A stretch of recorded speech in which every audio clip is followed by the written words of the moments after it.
Next हम कर रहे हैं find the power series solution of the initial value problem x square minus 1 into d two y by d x square plus में 3x d y by d x plus x y equal to 0 where y की value at x equal to 2 is given to 4 and y dash at x equal to 2 is given to 6। इसका मतलब हमें 2 पे value given है, तो कहीं ना कहीं हम 2 के अराउंड ही देखेंगे कि 2 इसका ऑर्डिनरी पॉइंट है या नहीं है। सो पहले आपने इसको क्या करना है, इसको स्टैंडर्ड में चेंज करना है। स्टैंडर्ड में क्या कैसे चेंज करेंगे हम इसको, आप क्या करेंगे, हाईएस्ट डिग्री टर्म का कोएफिशिएंट क्या बनाएंगे, यूनिटी। तो पहले हमने ये 1 बनाना है, ठीक है। अब उसके बाद जैसे इन्होंने दिया हमें since the initial value of y and dy by d x is given at 2, so therefore we have to find the solution in the power of x minus 2। इसका मतलब पावर सीरीज हमें किसके अराउंड चाहिए, जिसका centre किस पे हो, 2 पे। सो स्टैंडर्ड पे हमने बना लिया एक्स स्क्वायर माइनस 1 से डिवाइड करके। अब हम देख लेते हैं क्या x इक्वल टू 2 इसके लिए ऑर्डिनरी पॉइंट बनता है या नहीं बनता है। सो अगर इसको स्टैंडर्ड p और q से स्टैंडर्ड इक्वेशन से कंपेयर करें, d two y by d x square plus में p of p x d y by d x plus में q of x y equal to 0 से, तो ये आपका p है, ये q है। अब आप देख सकते हो कि अगर मैं x को 2 डालती हूँ ना तो मेरे p को कोई प्रॉब्लम हो रही है ना q को कोई भी प्रॉब्लम हो रही है। इसका मतलब both px and qx are analytic at x equal to 2। So इसका मतलब हम सोल्यूशन क्या बन सकता है, हमारा solution can be written as a power series around the centre, जिसका सेंटर किस पे है, 2 पे है।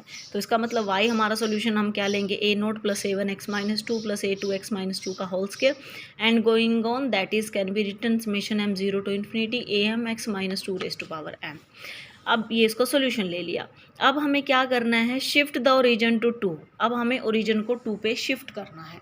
अब ओरिजिन को 2 पे शिफ्ट करने की हमें ज़रूरत क्यों पड़ी, वो थोड़ा सा हमें देखना पड़ेगा। कैसे, देखो आपके पास क्या है, शिफ्ट करेंगे ओरिजिन को 2 बाय राइटिंग टी ले लेते हैं हम x माइनस 2 को, सो दैट x की वैल्यू क्या हो जाएगी, t प्लस 2।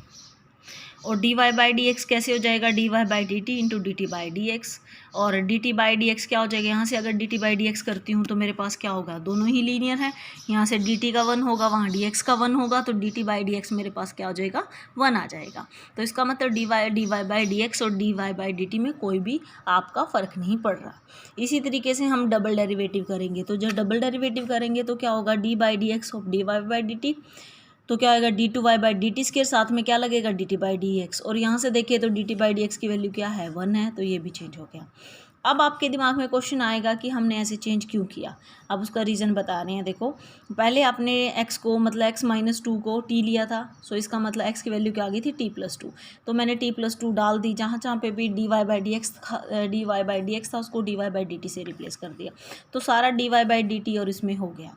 अब इस चेंज करने का रोल हमारे पास इसलिए है क्योंकि अगर हम एक बार स्टार्टिंग में देखें तो देखो आप एक्स स्क्वायर माइनस 1 को कभी भी x माइनस 2 की पावर में नहीं कर सकते थे। तो इसका मतलब इसलिए हमने वेरिएबल को थोड़ा सा चेंज किया, ताकि क्या पता वो t के लिए कुछ और बदल जाए, और t में वो हमारा एक तरीके से t 0 के लिए काम करेगा, जो x माइनस 2 का काम करेगा। तो इसका मतलब अब ये मैंने सारा क्या किया, जहाँ जहाँ पे भी x था उसको क्या लिखा, t प्लस 2। तो t प्लस 2 का square minus 1 3 into T plus 2, जहाँ जहाँ पे भी x था। तो अब ये सारा हमारे पास t में चेंज हो गया। अब t में चेंज होने के बाद x माइनस 2 को हमने t पुट किया, तो इसका मतलब t x माइनस 2 के अराउंड का मतलब t के अराउंड, तो इसका मतलब t का t d y by d t या सेकेंड ऑर्डर डिफरेंशियल के लिए किसका काम करेगी, t माइनस 1, t को क्या लिखेंगे, t माइनस 0। इसका मतलब उसी को हम इक्वेशन 2 को भी किस में बदल सकते हैं, a0 plus a1 t a2 t का स्क्वायर, यहाँ पे आप x माइनस 2 को t डालें तो ये सारा किस में हो जाएगा, am tm की फॉर्म में। अब इसका फर्स्ट डेरिवेटिव ले, बड़ा सिंपल है, क्या हो जाएगा, m पावर आगे आएगी, m माइनस 1 हो जाएगी, और समेशन m अब 1 से चलेगा, सेकंड में 2 से चलेगा, और एक m power again m minus 1 आगे आएगी, क्या हो जाएगा, m माइनस 2। तो अब आपने y d y by d t d two y by d x t की स्क्वायर की वैल्यू, सब की वैल्यू इक्वेशन किसके अंदर डालनी है, 3 के अंदर डालनी है। तो 3 के डालने के बाद अब आपने देखना है कि कौन सी टर्म आपकी 0 से चल रही है, कहाँ पे समेशन को चेंज करना है या नहीं करना है।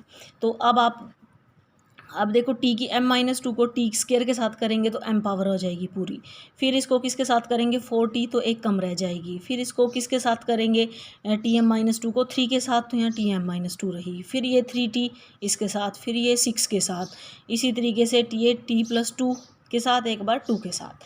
अब आप क्या करेंगे, शिफ्ट कर लेंगे इंडेक्स इन ईच टर्म, जहाँ पे भी हमें लग रहा है ज़रूरत है कि नहीं हमारा m+1 हो रहा है, m-1 हो रहा है, तो उसको m को लेके आना है। तो प्रोसेस आपको पता है, जितनी भी कमी होगी उसको क्या ले लेंगे, m-1 है उसको k ले लेंगे बैक, फिर उसको k को m की टर्म्स में डाल देंगे। तो शिफ्ट करने के बाद अब आपने देखना है, जैसे पहली टर्म है m2 से चल रहा है, दूसरी में 1 से, फिर 0 से। तो क्या करें हम, सब में एक जैसा बनाने के लिए हमने क्या किया, यहाँ पे m2 से चल रहा है, तो यहाँ पे m से आप का m कहाँ से चल रहा है, 1 से, यहाँ से 0 से। तो 0 के लिए आप इसको खोलो, 0 के लिए, 1 के लिए और 2 पे लेके जा सकते हो। यहाँ पे भी 0 के लिए, 1 के लिए और 2 पे लेके जा सकते हो। इसको 1 के लिए खोल सकते हो, 2 पे जा सकते हो। इसको भी 1 के लिए खोलेंगे, 2 तक से शुरू करेंगे।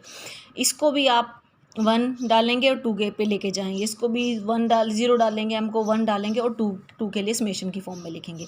तो जब आपके पास 2 के लिए वाली टर्म होंगी वो अलग हो जाएंगी, और जो बिना 2 से होंगी, जैसे m0 m1 m वाली टर्म होंगी m2 तक की, या m0 m1 तक होंगी, तो वो आपने सारी टर्म अलग ले लेनी है। उसके बाद कांस्टेंट अलग ले लेना है और t वाली अलग लेनी है, क्योंकि m2 का मतलब t² वाली टर्म से समेशन चल रही है, तो इनको अभी आपने अंदर रखना है और सबको कंपेयर करके tm कॉमन लेके सबको एक साथ लिख लेना है। फिर आप क्या करेंगे, हमें पता ये इसका क्या है, सॉल्यूशन है। तो आपके पास x = 2 पे y की वैल्यू आपके पास कितनी गिवन है, y की वैल्यू क्या गिवन है, व्हेन x = 4। सो इसका मतलब अगर हम यहाँ पे x को 2 डालें तो ये क्या बन जाएगा, 0। जो हमारा सॉल्यूशन था ये भी 0 हो जाएगा। x को 2 पुट करेंगे, सारे 0, तो a0 की वैल्यू कितनी आ गई, y की वैल्यू कितनी गिवन है, व्हेन x2 है 4। सो a0 4 आ गया। फिर इसका फर्स्ट डेरिवेटिव ले लेते हैं, dy/dx। वो आपको कितना गिवन है, वो आपके पास 6 है जब x2 है। तो जब आप इसको डेरिवेटिव लेंगे, कांस्टेंट का 0, इसका क्या हो जाएगा a1, इसका क्या हो जाएगा 2a2 x-2, और x को 2 डालते हैं तो बाकी सारे 0 हो जाएंगे इसी तरीके से। तो a1 की वैल्यू 6। तो अब आपके पास a1 और a2 की, आप a0 और a1 की वैल्यू आपकी गिवन कंडीशन से आपने निकाल ली, उनको यहाँ पे आप पुट कर सकते हो। तो फिर आपने इनको यहाँ पे पुट किया, उसके बाद आपने कांस्टेंट टर्म को इक्वेट किया, यू विल गेट a2। फिर आपने नेक्स्ट को कंपेयर किया, टी पावर वाले का मतलब 1 पावर का टी वाला, तो उसका कोएफिशिएंट पुट किया, तो आप you will get a3 in term of a2। फिर a3 से इस तरीके से आप a0 a1 की वैल्यू ऑलरेडी आ चुकी, a2 की आ चुकी, a3 की आ चुकी। फिर जनरल जो फॉर्मूला होता है tm का कोएफिशिएंट, उसको n की टर्म्स में रख दो या m की टर्म्स में ही रखो, उसको 0 इक्वेट करके आप am+2 का या an+2 का बाकी के टर्म्स में क्या कर लेंगे, रिलेशन फाइंड कर लेंगे। अगर फर्दर ज़्यादा नहीं आप करना चाहते तो बेशक यहाँ m को आप कितना डालें, हम 3 तक निकल चुकी है हमारी, अब m को कितना डालें कि a4 चाहिए हमें, तो 2 डाल दो आप इसके अंदर। m को क्या करें, 2 डाल के यहाँ से आपका क्या मिल जाएगा, a4। तो अब आप अपनी वैल्यू डाल दो अपने सॉल्यूशन के अंदर। तो इस तरीके से आप सॉल्यूशन निकाल सकते हैं। और ये हमारा क्या निकल गया, किसी भी ऑर्डिनरी पॉइंट के अराउंड हम, चाहे वो पर्टिकुलर 0 हो या अलग हो, उसके लिए हम क्या निकाल सकते हैं, डिफरेंशियल इक्वेशन का, सेकंड ऑर्डर की डिफरेंशियल इक्वेशन के सॉल्यूशन को पावर सीरीज में लिख सकते हैं।